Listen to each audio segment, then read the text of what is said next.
Breaking news చూస్తున్నాం. Terror లింకులు ఏపీలో కలకలం రేపుతున్నాయి. శ్రీ సత్యసాయి జిల్లా ధర్మవరంలో ఉగ్రవాద కదలికలు వెలుగు చూడడం భయాందోళన కలిగిస్తోంది. ధర్మవరానికి చెందిన నూర్ మహ్మద్ పై దేశద్రోహం కేసు నమోదైంది. 3 రోజుల క్రితమే నూర్ ని అదుపులోకి తీసుకున్న పోలీసులు పాక్ ఉగ్రవాదులతో నూర్ మహ్మద్ టచ్ లో ఉన్నట్లు గుర్తించారు. టెర్రరిస్టులతో ఫోన్ కాల్స్, చాటింగ్ చేసినట్లు విచారణలో తెలుసుకున్నారు.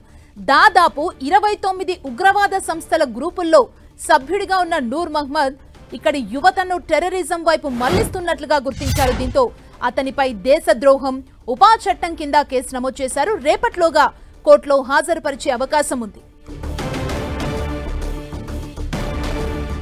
సత్యసాయి జిల్లా ధర్మవరంలో ఉగ్రవాద కదలికలు వెలుగు చూడడం భయాందోళన కలిగిస్తోంది. ఇదే అంశానికి సంబంధించి మరింత సమాచారం మా ప్రతినిధి జగదీష్ మనకు అందిస్తారు. జగదీష్, ఈ సత్యసాయి జిల్లా ధర్మవరం నియోజకవర్గంలో ఈరోజు తీవ్రవాదుల కలకలం రేపింది. ఈ రోజు ఉదయం 6 గంటలకు పోలీసులు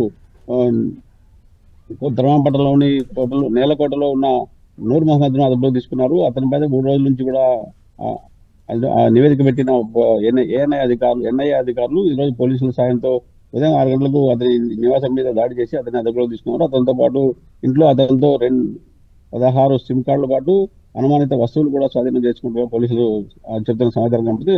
ఉదయం 7 గంటల నుంచి కూడా ధర్మవరం డిఎస్పీ కార్యాలయంలో అతన్ని నూర్ మహమ్మద్ ను విచారిస్తున్నారు ఎన్ఐఏ అధికారులు. ఈ నేపథ్యంలో అతనిపై దేశద్రోహం కేసు కూడా నమోదైంది. ఎందుకంటే పాకిస్తాన్ కు చెందిన 29 తీవ్ర ఉగ్రవాదుల గ్రూపుల్లో ఇతను వాట్సాప్ గ్రూపుల్లో ఇతను మెంబర్ గా ఉన్నాడు. ఇతను ఎందువల్ల ఆ గ్రూప్ లో మెంబర్ గా వచ్చింది, ఇతను ఎందుకు ఆ గ్రూప్ లో ఇతనే ఉన్నారా, ఇంకా ఎవరెవరు ఉన్నారు ఇతని మీద, ఇతనితో పాటు ఎప్పటి నుంచి గ్రూపులతో సమాచారం అందిస్తున్నారు, సమాచారం ఇండియా సమాచారం అందిస్తున్నారు అన్న సమాచారం కూడా పూర్తిగా విచారణ చేస్తున్నారు పోలీసులు, అటు ఎన్ఐఏ అధికారులు కూడా. ఈ నేపథ్యంలోనే అతనితో పాటు ఇంకా ఎవరైనా ఉన్నారన్నారు. ఎర్రగుంటకు చెందిన రియాజ్ ను కూడా అదుపులో తీసుకున్నారు. అతను కూడా సీక్రెట్ గా విచారిస్తున్నట్టు కూడా సమాచారం ఉంది. నేపథ్యంలో నూర్ మహమ్మద్ పై దేశద్రోహం కింద కేసు నమోదు చేశాము. ఇతని మీద ఉగ్రవాద చట్టం కింద కేసు, అలాగే క్రైమ్ నెంబర్ 175/2025, అలాగే 152, 196(1A) పాటు 196(35) బిఎన్ఎస్ సెక్షన్ కింద 13, 38, 39 ఆఫ్ యూఏ చట్టాల కింద ధర్మవరం పోలీసులు కేసు నమోదు చేశారు. ఈ రోజు సాయంత్రం కానీ రేపు కానీ కదిరి కోర్టులో హాజరుపరిచే అవకాశం ఉందని చెప్పి చూస్తున్నాం. అంటే ఈ ఉగ్రవాద కదలికలు వెలుగు చూడడం అయితే ఒక భయాందోళన కలిగించే విషయం అనే చెప్పాలి ధర్మవరంలో. అంటే నూర్ కుటుంబ సభ్యులు ఎక్కడుంటారు, అంటే వారికి సంబంధించి సమాచారాన్ని సేకరించారంటే నూరుతో పాటు ఉన్న స్నేహితులు కావచ్చు, ఎందుకంటే దీని వెనక ఇంకా ఎవరున్నారనే కోణంలో విచారణ జరుగుతున్న టైంలో నూర్ గురించి ఏం చెప్తున్నారు కుటుంబ సభ్యులు కావచ్చు? నూర్ మహమ్మద్ ధర్మవరం పట్టణంలో లోన్ కోర్టులో గత 3 సంవత్సరాలుగా నివాసం ఉన్నట్టుగా గుర్తించారు. అతనితో పాటు అతని భార్య, 4 చెల్లెళ్ళు, తల్లి, 3 పిల్లలు ఉన్నట్టు కూడా సమాచారం ఉంది. నేపథ్యంలో ఇతను కుటుంబంతో ఒక 6 నెలల నుంచి గొడవపడి దూరంగా ఒంటరిగా ఉన్నట్టు కూడా సమాచారం ఉంది. నేపథ్యంలో ఇతను ధర్మవరం మార్కెట్ యార్డ్ లో ఒక హోటల్లో వంట మాస్టర్ గా పనిచేసినట్టు గుర్తించిన అధికారులు ఈ రోజు ఉదయం అతన్ని అదుపులోకి తీసుకున్నారు.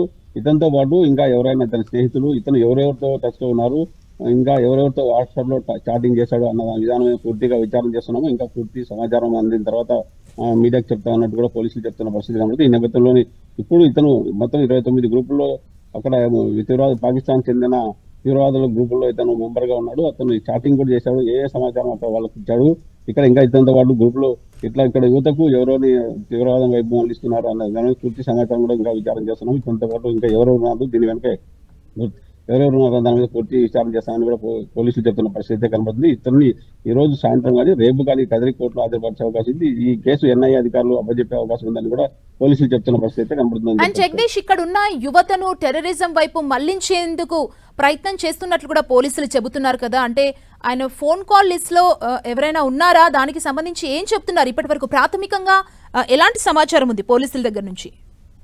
ఇది కేసు ఇంకా ఇన్వెస్టిగేషన్ జరుగుతుంది. దీంట్లో ఎవరెవరు ఉన్నారు, యువతకు ఎలాంటి ఇతను ఎంతమందిని దీనిలో గ్రూప్ యాడ్ చేశారు, వాళ్ళకి ఎలాంటి తప్పుదో పట్టించే అవకాశం ఉంది, దాని మీద పూర్తిగా ఇన్వెస్టిగేషన్ చేస్తున్నాము.